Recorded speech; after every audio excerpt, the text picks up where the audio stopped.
আজকে আমি moulded clay দিয়ে জগন্নাথ দেবের একটা মূর্তি বানাবো। এখনও পর্যন্ত আমি আমার কোনো ভিডিওতেই নিজের ভয়েস দিয়ে ভিডিও করিনি, তাই আমার ভাই বোনেরা আর বন্ধুরা সবাই বলছে যে নিজের ভয়েস দিয়ে ভিডিও করতে, কিন্তু আমি বেশি গুছিয়ে কথা বলতে পারি না আর একটু অসুবিধা হয় এই বিষয়টাতে, একটু কাঁচাই তো, তাই জন্য করা হয়নি। তাই এবার থেকে আমি চেষ্টা করব ভিডিওগুলোতে ভয়েস দেবার। যাই হোক, রথ আসছে, আমি ভাবলাম মোল্ডেড ক্লে দিয়ে যদি একটা জগন্নাথ দেবের মূর্তি বানাই তাহলে কেমন হয়। তাই আমি চেষ্টা করলাম খুবই সিম্পল শেপস দিয়ে জগন্নাথ দেবের মূর্তি বানানোর। আমার প্রোফাইলে যারা আমার স্টুডেন্টসরা আছো, তোমরাও এটা চেষ্টা করতে পারো, তোমরা চেষ্টা করলেই বানাতে পারো।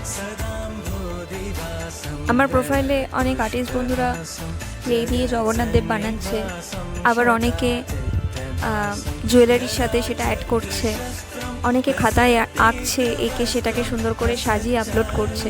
তো সবার কাজগুলো দেখে ভীষণ ভালো লাগলো, খুবই সুন্দর হচ্ছে সবার কাজগুলো। সেগুলো দেখে আমারও মনে হলো যে আমিও বানাই। আগের বছর আমি মাটির থালার মধ্যে জগন্নাথ দেবের মুখটা এঁকেছিলাম, তাই ভাবলাম এইবারেরটা ক্লে দিয়েই বানাই।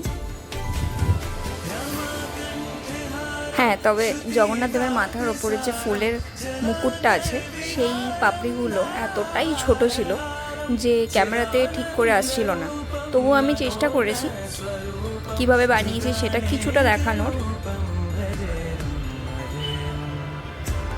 এরপরে আরেকটা ভিডিও আপলোড করব, সেখানে জগন্নাথ দেবকে আমি কিভাবে কালার করেছি সেটাই দেখাবো।